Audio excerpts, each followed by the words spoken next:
Assalamualaikum warahmatullahi wabarakatuh. Selamat pagi, kita ketemu lagi di podcast Kanmila. Kalau yang kali ini kita cukup agak struggle juga nih ke Jakarta, langsung ketemu.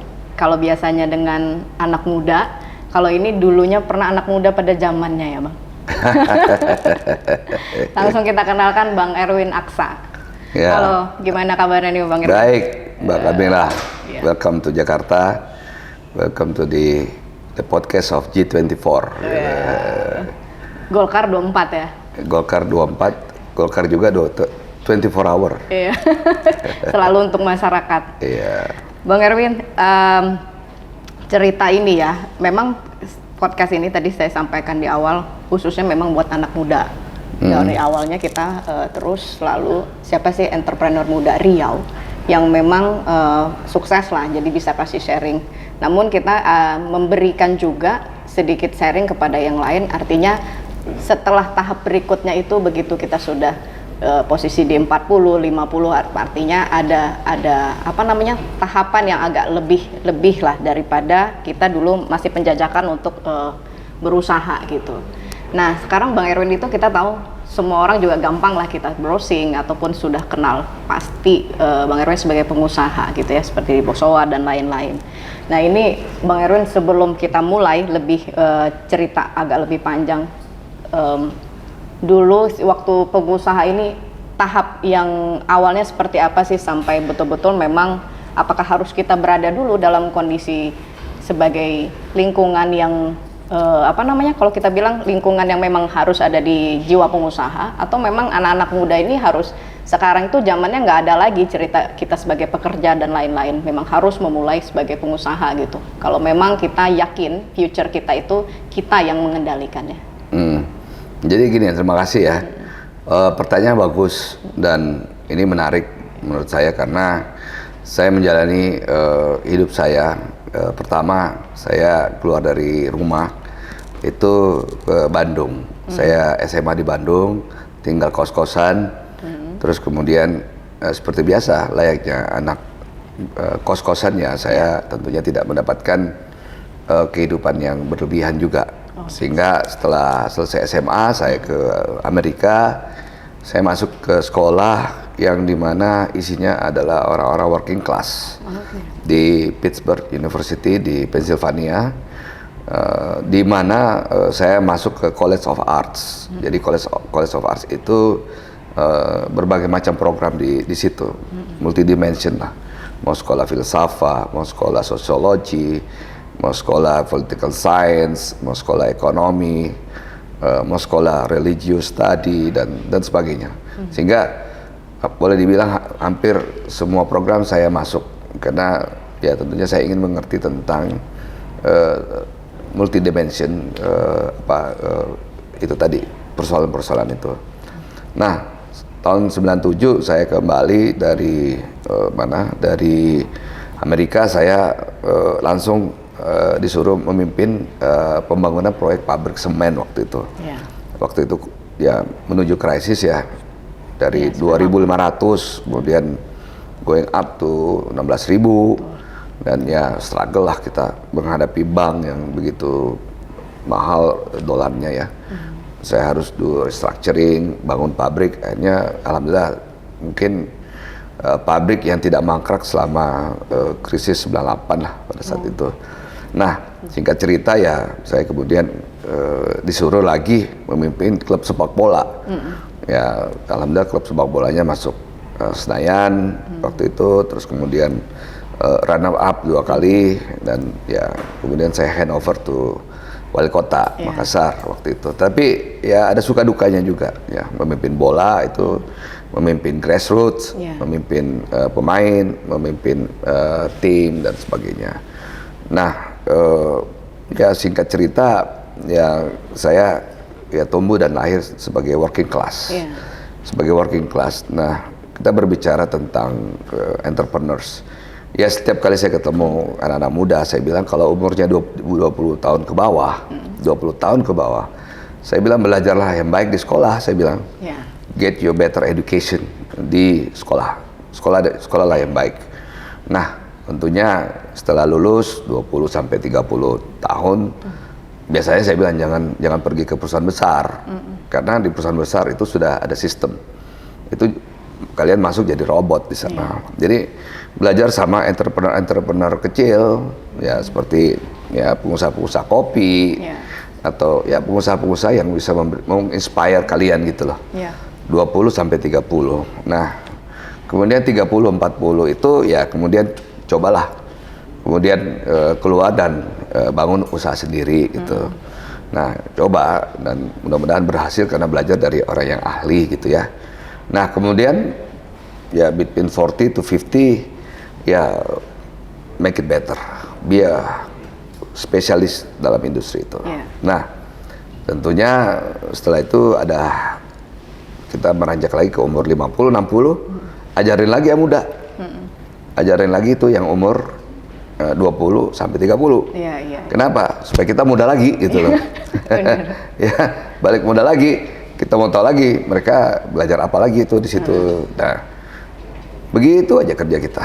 Nah, sehingga dalam sirkulasi yang namanya entrepreneur itu ya kita nggak boleh berhenti belajar. Kita harus belajar tentang industri A, B, C, D, sehingga apa sih yang menjadi masa depan ekonomi Indonesia ke depan, industri apa sih yang menarik. Nah, itu pasti menjadi sesuatu hal yang menjadi pertanyaan bagus kalau kita mau bertanya apa masa depan ekonomi kita. Tapi tadi menariknya begini, tahun 97 ke 98 itu kan krisis banget. Artinya kalau kita tidak punya kemampuan memprediksi yang bagus, analisa yang tepat, termasuk juga mungkin linknya juga bagaimana kita mix and match siapa yang harus kita dahulukan ataupun kita komunikasikan, termasuk tadi juga di sepak bola juga memberikan banyak perubahan. Itu bagaimana Bang Erwin melihat daripada lebih banyak kelemahan daripada kelebihan ini supaya semua bisa smooth, arti kata ada progres yang bagus gitu selama dipimpin oleh Bang Erwin? Ya, memang yang paling penting adalah transforming the company. Yang paling penting sekarang ini perusahaan-perusahaan hari ini harus berbicara kembali ke profit and loss. Ya, nggak boleh lagi ada perusahaan yang bakar duit seperti Goto itu, Tokopedia, Gojek, Bukalapak, atau ya mereka klaim mereka unicorn. Ya boleh mereka unicorn, tapi kerjanya bakar uang. Kerugiannya triliunan. Itu bukan lagi bisnis model yang diharapkan di masa-masa yang akan datang. Kembali lagi bisnis model mereka, ya tentunya pelaku usaha. Kembali lagi bisnis modelnya, bisnis model masa lalu. Profit and loss. So we have to make profit, not loss. Iyalah, pasti itu memang tujuan utamanya bagaimana supaya dapat keuntungan sebesar-besarnya kan. Jadi Bang, tadi kita udah ngomong tentang entrepreneur. Nah, background dari entrepreneur ini sedikit masuk dengan sekarang cukup dominan Bang Erwin ini kan lebih banyak ke Golkar. Nah, ini kan tahun politik bisa dikatakan 2023 menuju 2024 tahun politik. Anak-anak muda ini kan sudah mulai melek politik, melihat Golkar ya partai tua lah kalau kita bilang ya, partai senior yang partai besar yang cukup bisa inilah jadi acuan rekomendasi. Tapi Bang Erwin ini dibesarkan oleh Golkar lebih dominan, tapi banyak juga kejadian yang keluarga-keluarganya lebih nyaman di partai lain. Apa sih yang membuat kenyamanan Bang Erwin kok lebih milih ke Golkar gitu? Pertama, keluarga kita semua di Golkar. Pak JK di Golkar, ayah saya di Golkar. Memang dulu ya kakek saya itu P3. Jadi kalau kakek saya pergi kampanye, namanya dulu Partai Kabah kan. Nah, itu P3. Kalau Pak JK ya Golkar. Jadi saya sering diajak dulu sejak kecil pergi ya semacam ada kampanye ya atau pertemuan-pertemuan begitu. Jadi ya saya kebanyakan ikut Pak JK, ayah saya, dan ya itu kelihatannya cocok buat saya karena sebagai kelas pekerja begini ya cocoknya di Golkar gitu. Jadi ya bagaimanapun kita dari sekolah, apalagi SMA ada OSIS. Ya dulu kita aktivis dulu di OSIS. Ya waktu saya kuliah mungkin di sini ada Senat. Saya di sana ada Permias, jadi kita aktif juga di sana. Jadi menjadi aktivis kampus, menjadi aktivis ya di organisasi manapun itu udah kayak ikan sama air istilah saya tuh. Jadi ya ikan harus hidup dengan air kan. Ya. Jadi udah seperti itu, saling membutuhkan. Kemudian ya beranjak masuk di partai. Tentunya saya mulai dari bawah dulu. Saya bukan berarti saya karena ponakannya Pak JK tuh saya dapat eksklusif ya. Ya, tapi kita meranjak dulu. Ya kita ngerjain hal-hal sifatnya sebagai anak muda Golkar gitu. Kita bagaimana melakukan gerakan-gerakan anak muda. Terus yang paling penting juga ya bagaimana aktif di dalam organizing. Ya mau itu acara partai, mau itu munas, mau itu ulang tahun partai dan sebagainya. Nah saya ajak juga anak-anak muda untuk terlibat dalam organizing tersebut. Ya tentunya karir ya melihat meritokrasi ya, karena saya lihat sekarang ini Golkar itu punya 3 filsafah yang sering kita sampaikan di Golkar Institute itu adalah MPH. MPH itu adalah meritokrasi, pragmatism, sama honesty. Jadi MPH. Jadi itulah filsafahnya bagaimana Golkar membangun khususnya ke generasi muda sekarang ini. Kita harus berbasis merit. Kita harus pragmatis. Artinya bagaimanapun kita harus fleksibel. Idealism yes, tetapi somehow pragmatism is more in our blood. Nah, yang paling penting adalah honesty, kejujuran. Nah, itu yang paling penting. Nah, itulah yang kita tanamkan ke anak-anak muda sekarang melalui Golkar Institute. Iya, betul. Berarti memang ya itulah, kita juga tahu kan Golkar Institute itu tuh cuma satu-satunya ya partai yang memiliki institut lah untuk bagaimana lebih menyentuh banyak kader muda ya untuk di Golkar Institute. Cuman agak berbeda sepertinya Bang kalau kita dunia pengusaha ini melihat dinamisnya luar biasa di politik ini. Apalagi Abang kan sekarang diangkat sebagai waketum di bidang penggalangan ya. Nah, penggalangan ini untuk kemenangan juga. Ini gimana nih cara mengimbanginya gitu? Dengan kita yang terbiasa semua terset analisa yang prediksi ya sama aja sebenarnya. Hampir boleh dibilang dulu kita kan tahu ya namanya ya The Economist. Ya tentunya ekonomis isinya apa sih? Research.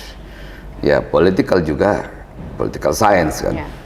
Ada political research.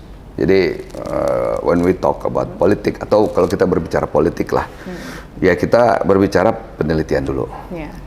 Setelah kita dapat penelitian, terus kita baik itu penelitiannya kualitatif, kuantitatif, kita tahu peta makronya seperti apa, kita mau tahu peta mikronya lagi seperti apa, dan ada lagi istilahnya deep dive study. Jadi kita melakukan studi lebih dalam lagi. Sama lagi kita melakukan dengan kuantitatif, kualitatif lagi. Jadi sehingga kita mendapatkan banyak sekali informasi yang terjadi di publik, ya baik persoalan sosiologinya, persoalan ekonominya, persoalan politiknya seperti apa dan sebagainya. Baru kita mengambil yang kita sebut namanya pesan. Nah, pesan, setelah pesan itu ada, kemudian kita berbicara lagi medianya apa.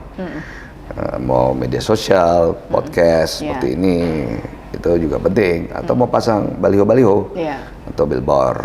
Nah, setelah itu yang sering saya sebutkan lagi harus ada money atau uang ya, karena bagaimanapun operation itu membutuhkan uang ya, ya nggak bisa dipungkirin bahwa logistik itu penting. Terakhir saya bilang selalu sama teman-teman jangan bikin blunder, jangan bikin masalah, blunder lah istilahnya. Jadi ya itulah selalu prinsip-prinsip yang sering saya sampaikan dalam berpolitik ya, dan ini yang harus kita tanamkan di Partai Golkar juga. Jadi di Partai Golkar kita ada yang namanya rapid response atau crisis center. Jadi setiap kali ada krisis kita harus respon cepat, 24 hour, G24. Jadi kita harus mematikan isu itu supaya jangan sampai isu itu melebar kemudian membuat ada damage baik ke partai atau ke person-person yang ada di Partai Golkar. Berarti analisa dan mapping tuh jalan terus ya? Jalan. Tapi berarti tadi anak muda, memang kalau kemarin kita juga banyak diskusi 40-60% memang anak muda dan yang usia produktif itu sangat banyak untuk pemilih gitu. Nah tadi abang ada menceritakan tentang media sosial. Nah ini sebenarnya anak-anak muda ini bagaimana sih seharusnya kekaryaannya mereka gitu loh di medsos ini. Kalau memang tadi disampaikan harus bagian dari solusi daripada permasalahan yang ada. Ya memang medsos ini kan menjadi menarik karena banyak sekali sekarang konten kreator, konten spesialis, YouTuber yang kemudian bisa mendapatkan income ya. Saya kira income-nya YouTuber jauh lebih bagus dari income-nya Anggota Dewan. Jadi memang lebih terukur lagi. Lebih terukur. Jadi memang ada perubahan bisnis ya ke depan. Nah, saya berharap nanti di Riau, di daerah itu menghidupkan BLK-nya. Menghidupkan coba ikut dalam prakerja. Kalau perlu mendorong institusi Departemen Pendidikan, Dinas Pendidikan untuk melakukan reskilling. Pertama, boleh nggak kita bahasa Inggris dari SD? Karena bahasa nasionalis kita Indonesia, tetapi bahasa universal itu Inggris. Ya, jangan sampai kita mau cari kerja nggak bisa bahasa. Nah, apalagi bahasa Cina nih sekarang, bahasa Hokkien nih, bahasa Mandarin. Ini susahnya investor asing, apalagi dari Cina, Tiongkok, datang ke sini nggak bisa bahasa Inggris, kita juga nggak bisa bahasa Cina. Jadi ya menjadi problem. Nah, oleh karena itu paling tidak anak-anak SD kita push untuk supaya bisa bahasa asing ya, sebagai universal language gitu. Gitu. Iya, berarti sedikit kita bergeser yang ini nih, cerita sesuai dengan warna baju yang dipakai Bang Erwin. Golkar sebagai partai tengah. Nggak tahu, kalau saya nggak, memang sih dari Golkar. Artinya kadang kan bahasa-bahasa yang kita harus dengar juga.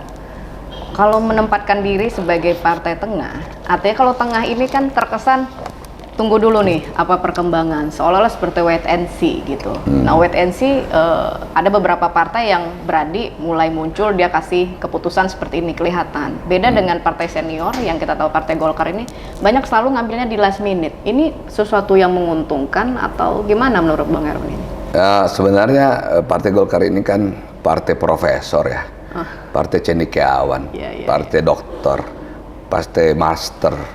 Jadi ya partai intelektual, dan ini udah didesain dari dulu sejak berdiri, dan Pak Harto waktu itu sebagai pemimpinnya Partai Golkar dan sampai sekarang Pak Harto merupakan pemimpin Partai Golkar ya, di mana banyak sekali karya yang sudah dibuat.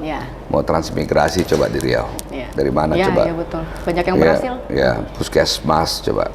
SD Impres, ya kan, kemudian Posyandu, ya, bagaimana membangun pertanian, coba kelapa sawit. Betul.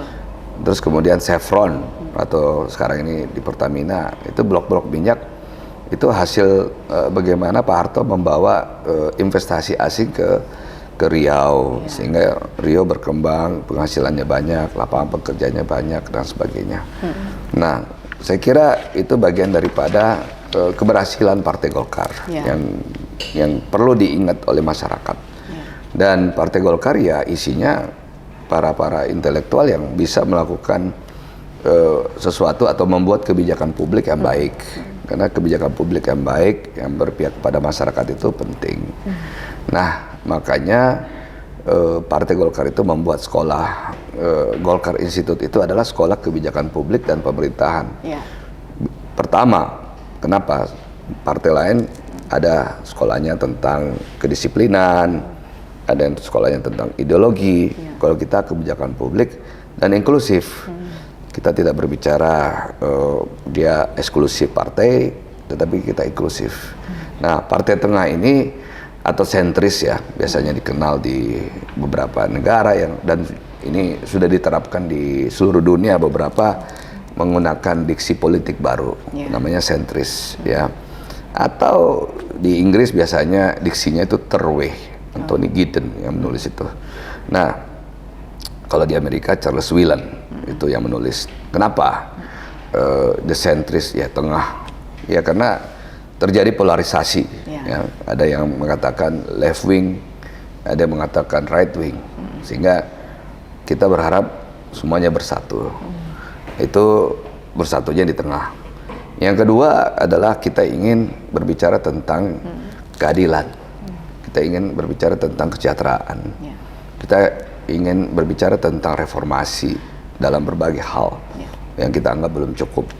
Kita ingin oligarki tidak ada.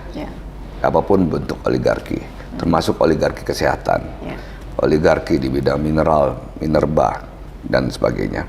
Jadi ada nilai-nilai di mana Partai Golkar sebagai teknokrat mengeluarkan kebijakan-kebijakan publik yang baik itu nanti umpamanya undang-undang kesehatan umpamanya nanti akan dikeluarkan, atau undang-undang minerba yang baru nanti akan dikeluarkan, atau undang-undang daripada energi terbarukan yang akan dikeluarkan. Nah, ini bagian daripada teknokratik Partai Golkar yang ingin membawa negara ini maju supaya kita bisa seperti negara-negara maju yang lainnya, dan kita bisa. Nah, ini kita cerita tentang perempuan nih, Bang. Golkar itu kan kalau secara visi misinya juga melihat kesetaraan gender, tapi beberapa terlihat di lapangan. Ini kan sudah ada aturan di undang-undang untuk penempatan kuota 30% perempuan. Terus juga dari nomor urut dari 1, 2, 3 harus ada perempuan. Tapi banyak beberapa di lapangan itu kadang penempatan tidak sesuai dapil, yang penting kuota perempuannya ada, tapi tidak dilihat ini orang berpotensi atau tidak. Nah, Golkar melihat seperti ini bagaimana nih? Mungkin tak perbaikan atau mungkin strategi ke depan?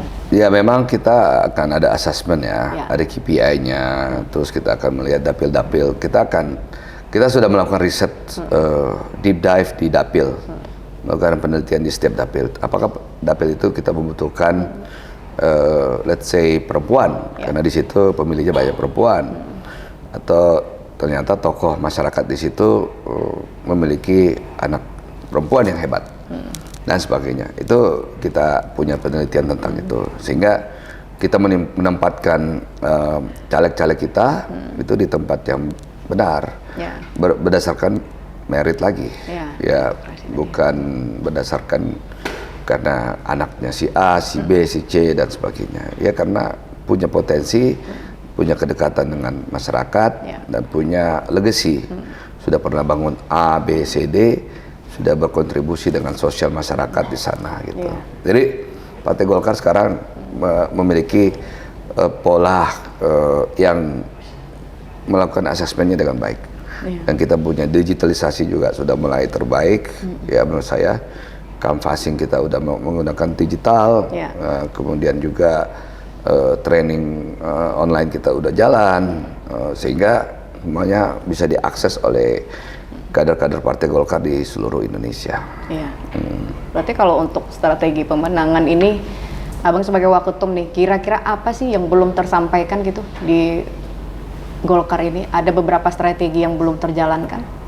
Ya, semuanya sudah kita persiapkan jauh-jauh hari. Pak Erlangga menugaskan saya, boleh dikatakan 2 tahun lalu ya, dan sebelum COVID atau bahkan pada saat awal COVID ya. Tetapi lagi-lagi bahwa persiapan itu penting. Saya dan teman-teman, bukan saya sendiri, tetapi ada teman-teman lain, ada Pak Aceh, ada tim di Golkar Institute sebagai lembaga yang memiliki tenaga-tenaga teknokrat, anak-anak muda ya. Nah, di situ kita melakukan serangkaian penelitian, persiapan, dan sebagainya. Nah, 2023 ini adalah roll out. Bagaimana kita mempercepat, terus bagaimana kita melatih, bagaimana kita reskilling, yang tadinya suka main online news, sekarang kita ganti dengan short videos, umpamanya. Kemudian kita juga latih bagaimana political advertisement di sosial media. Jadi terjadi perubahan besar-besaran yang kita lakukan di 2023 ini, yang saya katakan roll out ke Golkar baru. Gitu. Oke, berarti ini terakhir nih Bang. apa sih kira-kira yang bisa disampaikan untuk kader-kader muda di dalam tahun politik nih? Kira-kira ada mungkin yang mau disampaikan, entah mulai melek politik atau mungkin berubah cara politik seperti itu, melihat politik itu bukan sesuatu yang menakutkan atau mungkin ada sesuatu yang kadang orang pikir kan lebih banyak negatif ya daripada positifnya. Mungkin Abang bisa sampaikan terutama untuk kader muda kita. Saya kira gini, yang paling penting anak muda suaranya didengar. Ya. Itu yang paling penting. Karena masa depan Indonesia ini ada di anak muda. Ya. Jadi kita perlu mendengarkan suara anak muda. Kita harus siap dengan kritik-kritik anak muda. Kita ingin mendengarkan ide-ide gagasan anak muda bagaimana memperbaiki to reform the party. To reform the party to better party. Yeah. Kita adalah forward party, partai ke depan. Yeah. Kita bukan backward, we are forward party. Jadi anak-anak muda perlu kita dengar, dan anak-anak muda perlu kritis. Anak-anak muda perlu terlibat mengengagement dalam politik karena 10 tahun ke depan ini eranya anak muda. Bagaimana dapat lapangan pekerjaan, Betul. bagaimana menyelesaikan masalah ya corruption ya dengan transparansi, terus bagaimana menyelesaikan masalah lingkungan, ya kan, kita perlu berbicara renewable energy. Nah tentunya bagaimana kita menyelesaikan masalah hukum, ya kan, masih banyak di daerah sapinya dicuri, nggak dilapor, nggak dieksekusi, motor dicuri masih banyak. Nah banyak hal, narkoba juga masih banyak, ya kan. Jadi anak-anak muda harus care terhadap tersebut. Nah anak-anak muda itu juga suka reform, diksi reform, perubahan. Jadi Partai Golkar tidak pernah berhenti berubah. Jadi kita harus menyelesaikan zaman juga. Jadi kalau biasanya beli handphone ada versi terakhir, versi 14. Ya tahun depan kita versi 15. Jadi setiap tahun kita upgrade, ya supaya kita harus lebih di depan lah. Makanya kita forward. Ya, biar lebih gampang adaptasi juga ya Bang ya. Iya dong. Terima kasih Bang Erwin. Tadi luar biasa, artinya pemaparannya itu tidak hanya kita belajar secara teori juga, pengalaman, dan bahkan yang terkesan yang paling saya lihat itu Bang Erwin ini lebih adaptif. Artinya adaptif kalau kita bisa bilang mendengar gitu, mendengar apa yang disampaikan oleh yang berpengalaman, terus mendengar juga apa kebutuhan daripada kondisi sekarang. Terima kasih, banyak sekali pengalaman berharganya yang bisa di-sharing ke anak muda juga untuk para pemirsa podcastnya. Terima kasih, sampai ketemu di Karbila Podcast berikutnya.